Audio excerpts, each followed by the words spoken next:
प्रिय मित्रों, संस्कार क्लासेस की यूट्यूब चैनल पर आपका स्वागत है। ये कैसे होता है? गाढ़ा, चिपचिपा तथा लाल रंग का होता है। कैसे होता है? लाल रंग का होता है। यह प्राणियों के अंदर वाहिनियाँ होती हैं, उस वाहिनियों के अंदर क्या करता है? निरंतर चलता रहता है। वाहिनियों में निरंतर चलता रहता है, निरंतर चलता रहता है। देखो, इसका मुख्य कार्य क्या होता है? ये प्राणियों के अंदर विभिन्न प्रकार के पोषक तत्व ऑक्सीजन को कोशिकाओं तक ले जाता है तथा वहाँ से अपशिष्ट पदार्थ या कार्बन डाइऑक्साइड को क्या करता है? वापस परिवहन करता है, उनको वापस लाता है। क्या लेता है? पोषक तत्व एवं ऑक्सीजन को ले जाता है, कोशिकाओं तक ले जाता है तथा वहाँ से पुनः क्या करता है? कार्बन डाइऑक्साइड, अन्य अपशिष्ट पदार्थ होता है, उनको क्या करता है? पुनः लाता है या उनका क्या करता है? परिवहन करता है। अब देखिए, इसकी बात करें रुधिर की। रुधिर मानव शरीर के अंदर, मानव शरीर में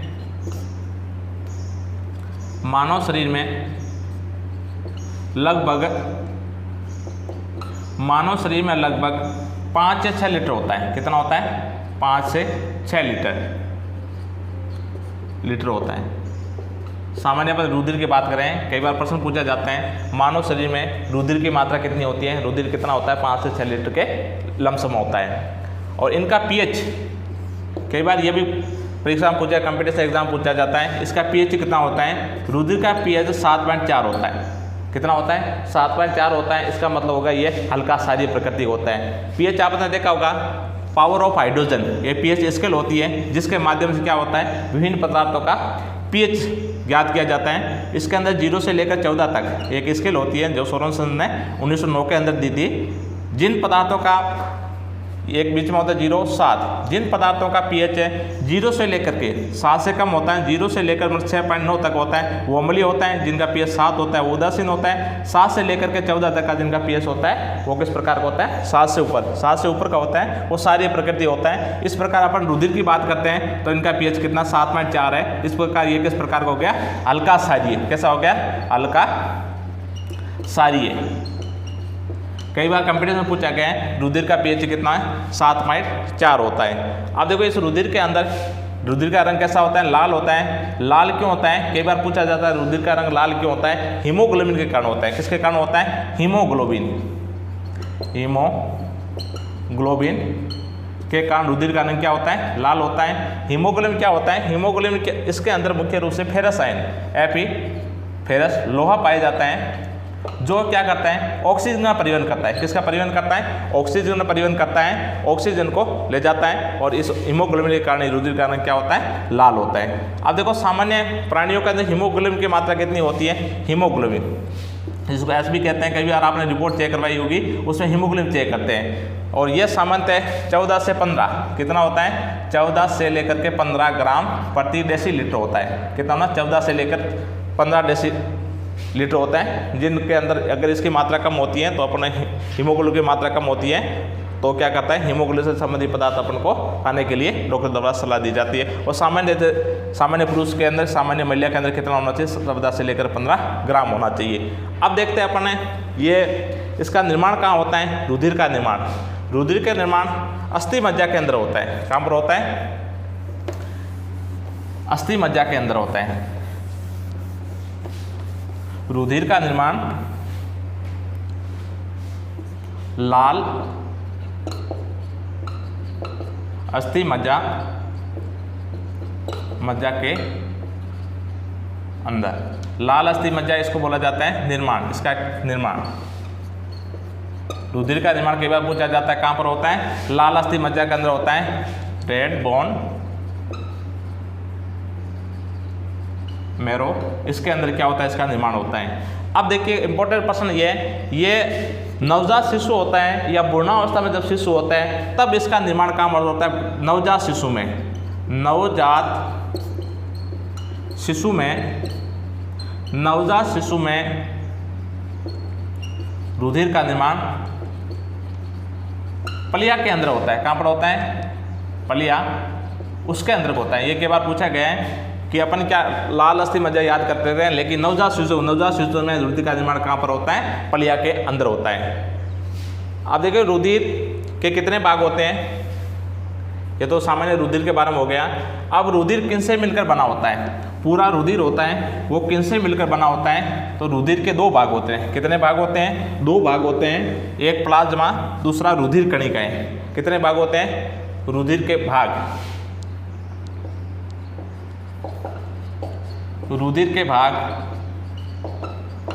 रुधिर के कितने भाग होते हैं? दो भाग होते हैं, दो भाग। कितने भाग होते हैं? दो भाग। यह ध्यान कई बार पूछा जाता है। एक तो होता है प्लाज्मा, क्या होता है? प्लाज्मा, और दूसरा होता है रुधिर कणिकाएं। क्या होता है? प्लाज्मा।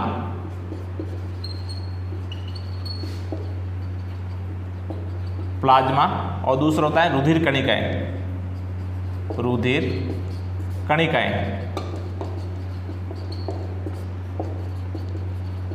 ब्लड कॉर्पल्स। अब प्लाज्मा, ये रुधिर का 55% भाग प्लाज्मा होता है। कितने %? 55% क्या होता है? प्लाज्मा होता है, और 45% क्या होता है? रुधिर कणिकाएं। 45% क्या पाई जाती है? रुधिर कणिकाएं होती हैं। पहले हम प्लाज्मा लेते हैं। प्लाज्मा, प्लाज्मा किनसे मिलकर बना होता है? प्लाज्मा एक निर्जीव पदार्थ होता है, तरल पदार्थ होता है। कैसा होता है? निर्जीव होता है तथा तरल पदार्थ होता है। इसके अंतर्गत 90% जल होता है। कितने %? 90% जल होता है, जो क्या करता है? शरीर के दाब, आयतन वगैरह इनका नियंत्रण करता है। और 10% होता है वो क्या होता है? कार्बनिक तथा अकार्बनिक पदार्थ होता है। कार्बनिक तथा अकार्बनिक पदार्थ होता है। अकार्बनिक पदार्थ होता है, और जिसके अंदर मुख्य सोडियम होता है, जिसके अंदर मुख्य रूप से क्या पाया जाता है? सोडियम आयन पाया जाता है। दूसरी अपन बात करते हैं रुधिर कणिकाएं। रुधिर कणिकाएं क्या होती हैं? ये प्लाज्मा के अंदर ही ये ठोस पदार्थ होते हैं। कैसे होते हैं? ठोस पदार्थ होते हैं, और प्लाज्मा के अंदर तैरती रहती है, प्लाज्मा के अंदर रहती है। और ये कैसे होती है? ठोस होती है। क्या होती है? ठोस होती है। और ये किस प्रकार होता है? तरल होता है। क्या होता है? तरल होता है। और ये कैसे होती है? ठोस। और ये निर्जीव होती है। क्या होती है? निर्जीव। और ये जीवित होती है। क्या होती है? जीवित। ये भी कई बार पूछा जाता है, प्लाज्मा और इसमें रुधिर कणिका में अंतर लिखिए। तो अपन को ये ध्यान रखना है, जीवित होती है और ठोस प्रकार की होती है। और ये मात्रा इसकी कितनी होती है? ये 45% होती है। कितने प्रतिशत होती है? 45%। और रुधिर कणिकाएं 3 प्रकार की होती है। कितने प्रकार की होती है? 3 प्रकार की होती है। अपन रुधिर कणिका लेते हैं। रुधिर कणिकाएं कितने प्रकार की होती है? 3 प्रकार की। रुधिर कणिकाएं, रुधिर कणिकाएं ये प्लाज्मा के अंदर पाई जाती है। और कितने प्रकार की होती है? 3 प्रकार की होती है। कितने प्रकार की होती है? 3 प्रकार की। अब तीनों का अध्ययन करते हैं। पहली होती है लाल रुधिर कणिकाएं। कौन सी होती है? लाल रुधिर कणिकाएं। लाल रुधिर कणिकाएं जिसका रक्ताणु भी बोला जाता है। क्या बोला जाता है? रक्ताणु। रक्ताणु। आज अपन सामान्य विज्ञान से संबंधित जीव विज्ञान का टॉपिक है रुधिर एवं रुधिर कणिकाएं, ब्लड एंड ब्लड कार्पल्स। इसके बारे में अध्ययन करेंगे। तो उसके लिए अपन सबसे पहले लेते हैं रुधिर, ब्लड, जिसको खून भी कहते हैं, रक्त भी कहते हैं। तो ब्लड क्या होता है? सबसे पहले अपन लेते हैं ब्लड क्या होता है, खून क्या होता है, या रुधिर क्या होता है। रुधिर एक प्रकार का तरल संयोजी ऊतक है। कैसा है? तरल संयोजी ऊतक। तरल संयोजी ऊतक है एरिथ्रोसाइट।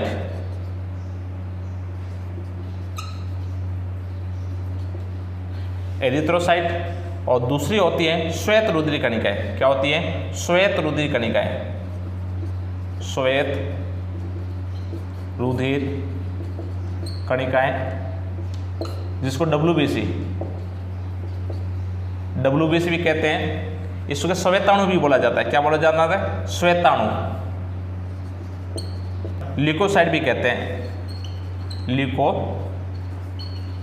ल्यूकोसाइट्स, श्वेताणु या ल्यूकोसाइट कहते हैं। और तीसरे प्रकार की होती हैं, वो होती हैं रक्त बिंबाणु, रक्त बिंबाणु या पुट्टिकाणु भी बोला जाता है इसको, पुट्टिकाणु। थ्रोम्बोसाइट,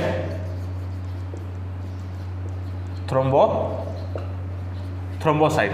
इस प्रकार रक्त कणिकाएं कितने प्रकार, 3 प्रकार की होती हैं। लाल रुधिर कणिकाएं, इसको आरबीसी बोला जाता है, लाल रुधिर कणिकाएं, श्वेत रुधिर कणिकाएं डब्ल्यूबीसी, और तीसरी होते हैं रक्त बिंबाणु या पुट्टिकाणु। कई बार इसको रक्ताणु, एरिथ्रोसाइट, ल्यूकोसाइट और थ्रोम्बोसाइट भी इनको बोला जाता है। अब अपन प्रत्येक रुधिर कणिकाओं का अलग अलग इनका अध्ययन करते हैं। पहले अपन लेते हैं लाल रुधिर कणिकाएं। लाल रुधिर कणिकाएं ये समस्त रुधिर कणिकाएं होती हैं, इनका 99% आरबीसी होती है। कौन सी होती है? आरबीसी, लाल रुधिर कणिकाएं होती हैं। और लाल रुधिर कणिकाएं इसके अंदर हीमोग्लोबिन पाया जाता है। क्या पाया जाता है? हीमोग्लोबिन पाया जाता है, HB, जिसके कारण क्या होता है? इसका रंग लाल होता है। इनका मुख्य कार्य क्या होता है? मुख्य कार्य ये गैसों का परिवहन करती है। क्या करती है? गैसों का परिवहन व विनिमय। कार्बन डाइऑक्साइड और ऑक्सीजन क्या करती है? परिवहन विनिमय करती है। मुख्य कार्य इनका ये होता है। इनका जीवन काल, ये केंद्रक रहित होती है और इनका जीवन काल 120 दिन होता है। कितना होता है? 120 दिन होता है, 120 दिन। इनका जीवन काल कितना होता है? 120 दिन होती है। और 100 दिन के बाद ये पुनः क्या होती है? निर्माण इनका होता रहता है। अब देखिए इनकी संख्या कितनी होती है। इनकी संख्या पुरुष के अंदर 52 लाख प्रति घन mm होती है। पुरुष में आरबीसी की संख्या कितनी होती है? आरबीसी की संख्या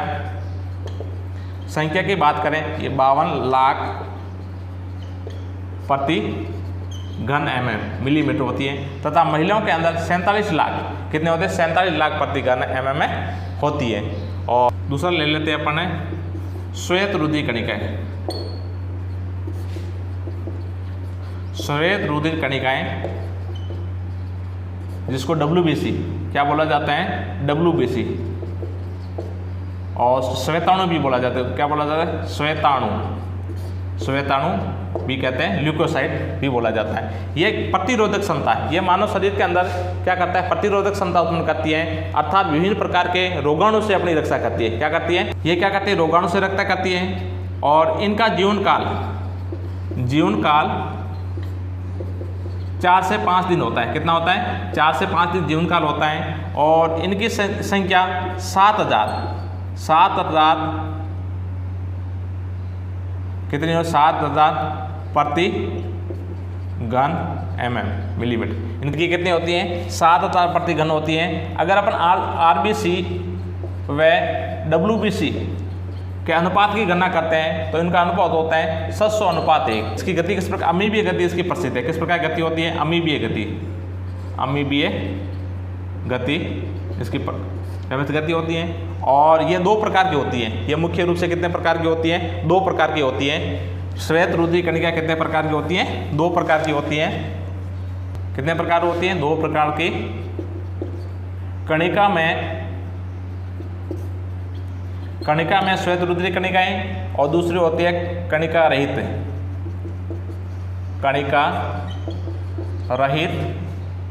श्वेत WBC, श्वेत कणिका रहित। इसको बोला है ग्रेन्युलोसाइट।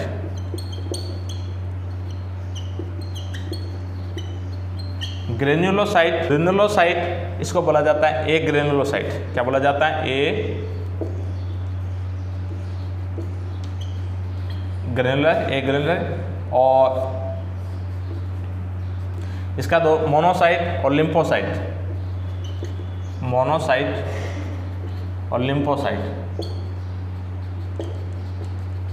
ये भी 2 प्रकार की होती हैं, मोनोसाइट और लिम्फोसाइट। और ये 3 प्रकार की होती हैं। कितने प्रकार की होती हैं? 3 प्रकार की। पहली होती है न्यूट्रोफिल। कौन सी होती है?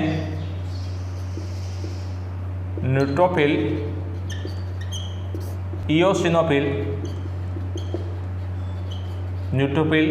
इयोसिनोफिल और बेसोफिल। बेसोफिल। इस प्रकार ये मुख्य पूछा श्वेत रुधिर कितने प्रकार की होती है, 2 प्रकार की होती हैं। और सामान्य कई बार पूछ लेते हैं श्वेत रुधिर कितने प्रकार की होती है, अगर 2 ऑप्शन नहीं है 5 है तो अपन को 5 लिखता है। और कणिका में होती है, दूसरा कणिका रहते हैं ग्रेनुलोसाइट, ये न्यूट्रोफिल, इओसिनोफिल और बेसोफिल। ग्रेनुलोसाइट होती है, मोनोसाइट और लिम्फोसाइट, इस प्रकार 2 प्रकार की होती है। और मुख्य रूप से अपना ध्यान रखना है, श्वेत रुधिर कणिका क्या करती है, रोगाणु से रक्षा करती है। क्या काम करती है, WBC का मुख्य कार्य क्या होता है, रोगाणु से रक्षा करती है। अब अपने तीसरा लेते हैं रक्त बिंबाणु। क्या लेते हैं, तीसरा रक्त बिंबाणु।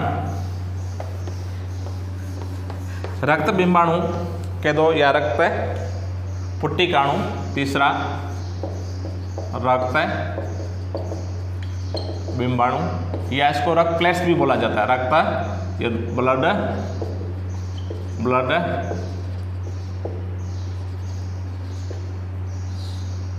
प्लेटलेट्स भी बोला जाता है।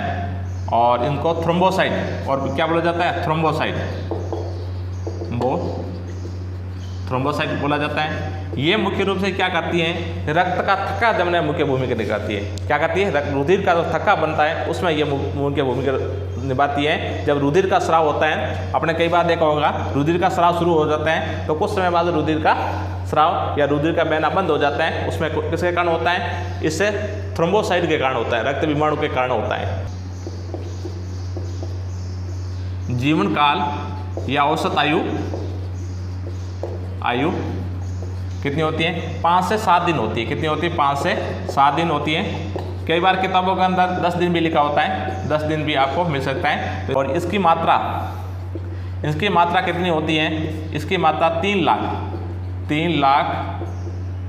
लाख प्रति घन मिलीमीटर, 3 लाख प्रति घन मिलीमीटर होती है। ठीक है मित्रों, आज अपन ने मुख्य रूप से रुधिर के बारे में अध्ययन किया। रुधिर से संबंधित कई प्रश्न पूछे जाते हैं। रुधिर क्या होता है, रुधिर कैसे मिलकर बना होता है, और रुधिर का pH कितना होता है, मानव शरीर में रुधिर की मात्रा कितनी होती है, हीमोग्लोबिन की मात्रा कितनी होती है, प्लाज्मा की मात्रा कितनी होती है, रुधिर कणिकाओं की मात्रा कितनी होती है, रुधिर प्लाज्मा के अंदर जल की मात्रा कितनी होती है, अन्य पदार्थ कितने होते हैं, और रुधिर कणिकाओं की मात्रा कितनी होती है, 45% रुधिर कणिका होती हैं। रुधिर कणिका कैसी जीवित होती है, ठोस होती है, प्लाज्मा में तैरती रहती है। और इनके अंदर 3 रुधिर कणिका होती है, मुख्य रूप से लाल रुधिर कणिका होती है। लाल, इनका तीनों का जीवन काल आपको ध्यान होना चाहिए। लाल रुधिर कणिका का जीवन काल 120 दिन होता है। इनका WBC का जीवन काल 2 से 4 दिन का होता है।